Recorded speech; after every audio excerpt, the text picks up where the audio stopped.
उत्तर प्रदेश के मदरसों को हाईटेक बनाया जा रहा है। कई मदरसों में स्मार्ट क्लास की तैयारी हो रही है, लेकिन दीनी तालीम के साथ आधुनिक शिक्षा से मौलानाओं को अब परेशानी होने लगी है और अब तो मरने मारने की धमकी तक देने लगे हैं ये मौलाना। एक बात याद कर लीजिए, फिर लड़ाई होगी जिंदगी और मौत के बीच का कोई रास्ता नहीं रहेगा।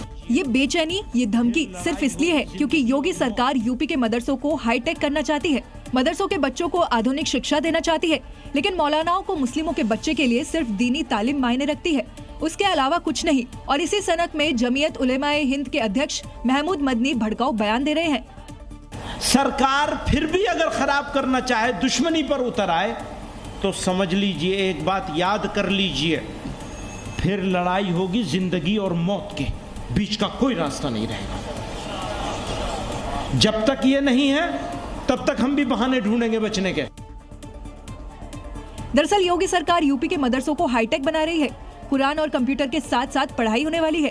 सिर्फ दीनी नहीं, मुस्लिम बच्चों को हर विषय की तालीम दी जाएगी, लेकिन ये बदलाव भड़काऊ मौलाना को कबूल नहीं। फिर लड़ाई। मध्य प्रदेश के मंदसौर में लव जिहाद का एक मामला सामने आया है। आरोप है कि तंत्र मंत्र के नाम पर आरोपी ने पहले महिला को फंसाया और फिर लव जिहाद का शिकार बनाया। शिकायत पर अब पुलिस ने पूरे मामले में कार्रवाई की है। जब पुलिस आरोपी के घर पहुंची तो वो दंग रह गई, क्योंकि यहाँ आपत्तिजनक साहित्य बरामद हुआ। देखिए, ये सब इस बात का इशारा कर रहे हैं कि ये कोई अकेली हरकत नहीं, बल्कि सोची समझी साजिश थी, जिसके बाद पुलिस ने उसे हिरासत में लिया। ये पूरा मामला घरोट इलाके का है। यहाँ रहने वाले युवक ने आरोप लगाया कि आरोपी ने तंत्र मंत्र की मदद से उसके भाई की पत्नी को अपने वश में किया हुआ है। आरोप ये भी है कि इसी तरह उसने और महिलाओं को भी लव जिहाद के खेल में फंसाया है। मामले की जानकारी होने पर गुस्साए लोगों ने प्रदर्शन किया और आरोपी के खिलाफ सख्त कार्रवाई की मांग की। वहीं पुलिस ने उन्हें कार्रवाई का आश्वासन दिया, जिसके बाद उनका गुस्सा शांत हुआ। फिलहाल पुलिस अब इस बात की जांच कर रही है कि आरोपी अकेला था या किसी बड़े नेटवर्क का हिस्सा।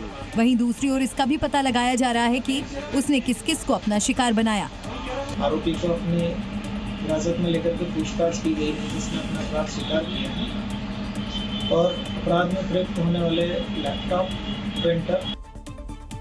गुजरात के हॉस्टल में मध्य प्रदेश के छात्र की तड़प कर मौत हो गई और मौत की वजह हार्ट अटैक को बताया जा रहा है। लेकिन हार्ट की लापरवाही की जो तस्वीरें सामने आई, माफ कीजिए, जो हॉस्टल की जो तस्वीरें हमें सामने मिली है, वो कई सवाल खड़े कर रही हैं। हॉस्टल सहायक ने छात्र को पूरी रात गोद में रखकर संभालने की कोशिश की। छात्र तड़पता रहा। सुबह उसे अस्पताल ले जाया गया। हालांकि तब तक बहुत देर हो चुकी थी। समय पर इलाज नहीं होने की वजह से छात्र की मौत हो गई। 13 साल का ये मासूम मध्य प्रदेश से गुजरात पढ़ाई के लिए गया था। तपोवन आश्रम में रहकर पढ़ाई करता था, लेकिन रात के वक्त अचानक दर्द से तड़पने लगा। हॉस्टल सहायक ने बच्चे को संभालने की कोशिश की। पूरी रात उसे गोद में लेकर बैठा रहा, लेकिन तब तक छात्र की सांसें थम गई।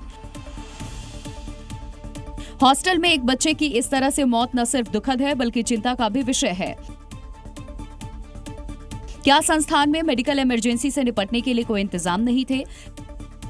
आखिर बच्चे की बिगड़ी तबीयत को गंभीरता से क्यों नहीं लिया गया? हालांकि इन सवालों के बीच लापरवाह हॉस्टल सहायक को सस्पेंड कर दिया गया है।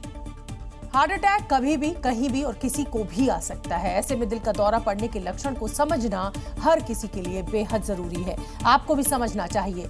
हार्ट अटैक आने से पहले शरीर में क्या क्या बदलाव आने लगते हैं, वो आप समझिए।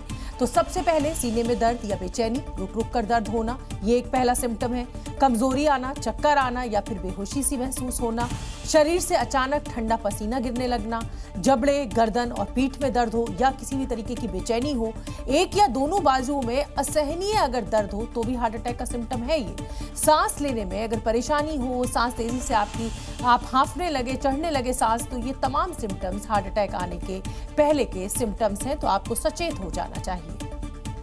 अगली खबर का रुख करेंगे। अब हार्ट अटैक से बचा कैसे जाए, ये भी आपके लिए जानना जरूरी है, क्योंकि दिल का दौरा हर उम्र में देखने को मिल रहा है। यहाँ तक कि छोटे छोटे बच्चों की भी हार्ट अटैक से मृत्यु हो रही है। तो हम आपको बता दें कि सबसे जरूरी तो यह है कि तंबाकू उत्पाद के सेवन से जितना हो सके आपको बचना चाहिए। अगर वजन आपका सामान्य से ज्यादा है तो जल्दी से आपको वजन कम कर लेना चाहिए। तला भुना और पैकेज्ड फूड खाने से आपको बचना चाहिए। सबसे जरूरी है कि कम से कम 7 या 8 घंटे घंटे की प्रॉपर नींद यानी साउंड स्लीप आपको लेनी चाहिए। इसके साथ ही योग, व्यायाम और पैदल ज्यादा चलने की आज से ही आदत डाल लेनी चाहिए। मोबाइल फोन का इस्तेमाल कम करना चाहिए, रीलें कम देखनी चाहिए ताकि आपकी जो नींद है वो एकदम साउंड स्लीप हो।